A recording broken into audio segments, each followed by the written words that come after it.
Welcome to the Intuitive Hour with psychic medium, author, and intuitive life coach, Michelle Beltran.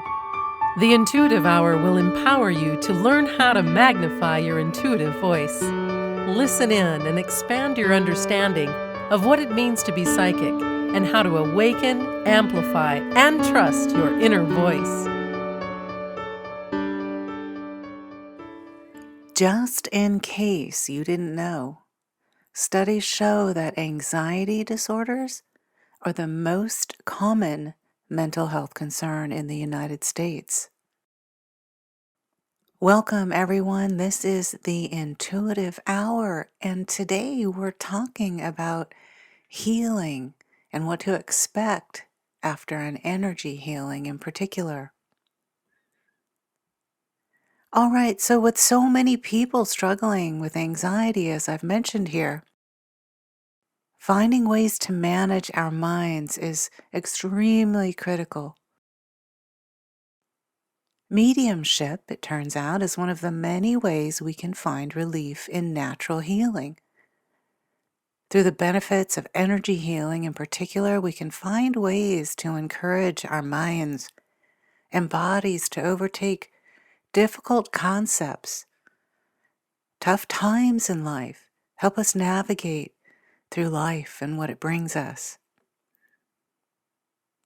But how does energy healing work, and how can you steer your psychic development toward it? Well, let's talk about that. If you're curious about energy healing, we'll talk today about guidance surrounding this. To start, it's important to note that there are currently no scientific studies that focus on energy healing. However, energy healing is a long-standing tradition and a technique through countless cultures around the globe.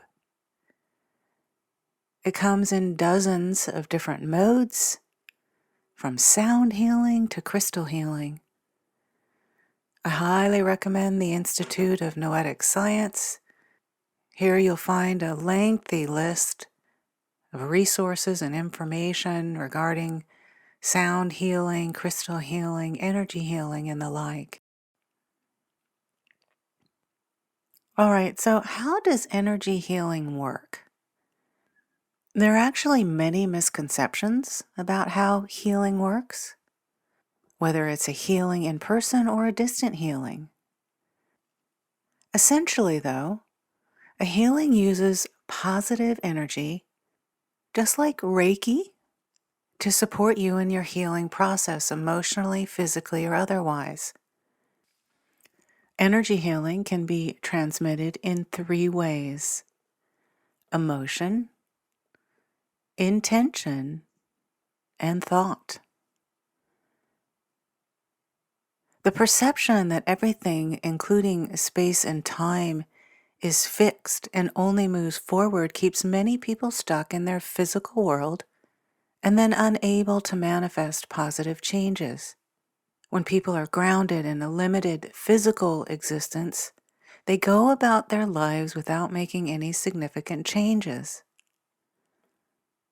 Shamans and energy workers and healers all believe that this is an illusion. If that's the case, the concept that people always have to be stuck in circumstances they feel they can't change is also an illusion. Matter is made up of energy and atoms. Harnessing energy is vital. When a person has an energy or psychic block, all of the body's energy centers aren't aligned. This misalignment can cause energy blockages. So, in the healing space, the person you're receiving a healing from holds an intention to clear energy, to release blocks. The emotion, the intention, the thought of that person offering the healing literally does move energy within your body and your chakras. So, in summary, energy healing aims to encourage the flow of energy through your body. By doing so, you can align with powerful spiritual energies and keep yourself in proper health, mentally, physically, and emotionally. All right, let's talk about types of energy healing. With so many different modes of this unique spiritual art and practice, we want to make sure we understand each one and what it's offering us and how it helps us.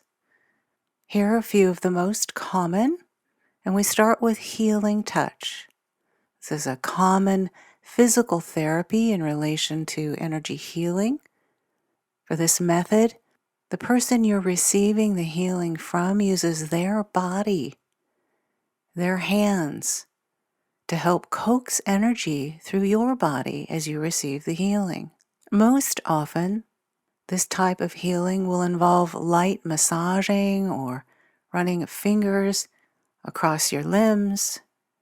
There's a literal healing touch, and it focuses on the heart, head, and arms. Some journals, scientific journals, have found links between methods of healing touch and better health. Primarily, this particular healing and its power comes from encouraging blood flow and promoting healthy circulation in your body. If you're feeling stiff muscles, then you're going to find great relief from this method of healing we call healing touch. Moving on, some of you may have had a Reiki session. This is also a form of healing. Reiki has some similarities to healing touch, but it's less focused on physical contact. Well, indeed, some physical contact is involved in a Reiki session. It's less directly necessary. Some Reiki healers have had success healing without physical contact at all. Everyone will be unique and different in their process. A Reiki healer, though, uses their hands to channel energy to and from your body as you receive the healing. Through this method, you're going to see an improvement in balance of energy. That means chakras and auras feel aligned and balanced. Sometimes you'll feel that, sometimes you'll not.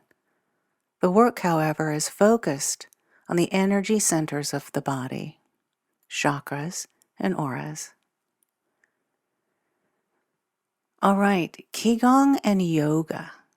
This is a popular practice.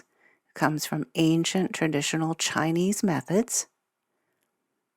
Similar to meditation, Qigong includes breathing exercises and simple movements.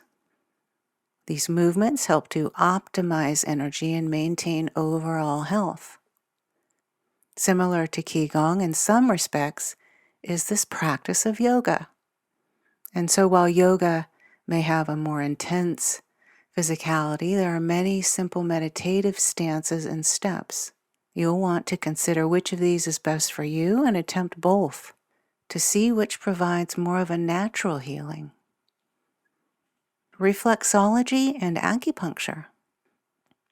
Acupuncture is a popular Eastern method. Many of you have probably experienced some element of this, which includes inserting thin needles into pressure points in your body. These are often placed on a person's face, shoulders, back, wherever the energy needs to move or feels blocked. The person offering this healing through acupuncture can then channel energy through or out of these focal points, these energy centers in your physical body.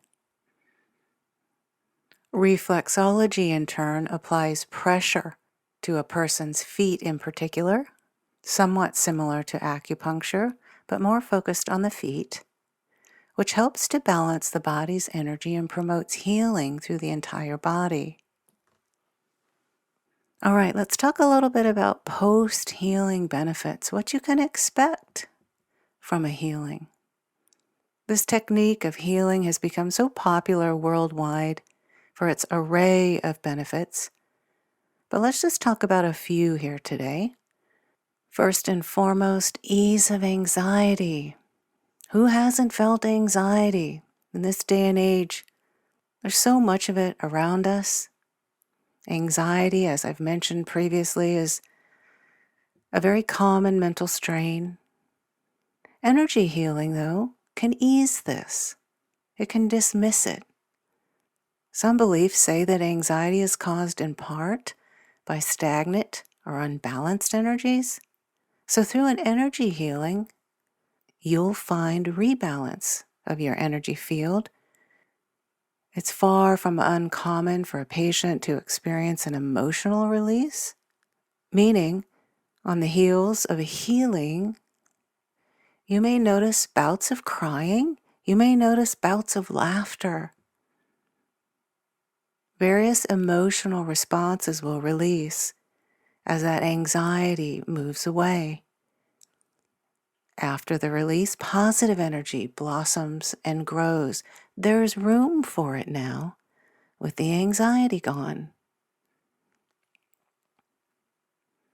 Lowering of stress.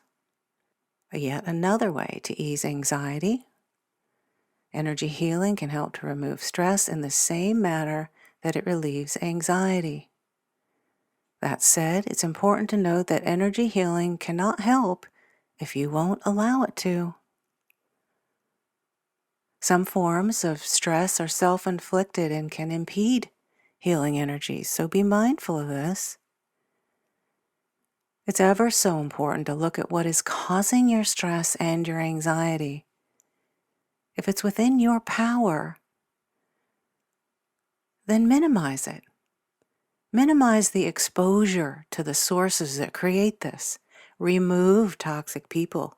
Remove toxic places or situations. Set boundaries. Create your tomorrow. Once the negative energy has stopped flowing in, positive energy can now more easily heal your body and spirit. All right, so a few words on side effects. There could be some in an energy healing. Thankfully, negative side effects are very, very rare. Most often, you'll come away feeling a sense of ease and relief. You may, though, notice tingling sensations temporarily. This is one very common physical symptom and nothing to be alarmed about. It's very normal. I call it the sensation of a leftover tingle. Some find that this isn't a negative side effect at all. They just notice it, and they find it relaxing and refreshing. It could happen. If you feel tingling, it's okay. It's just a side effect.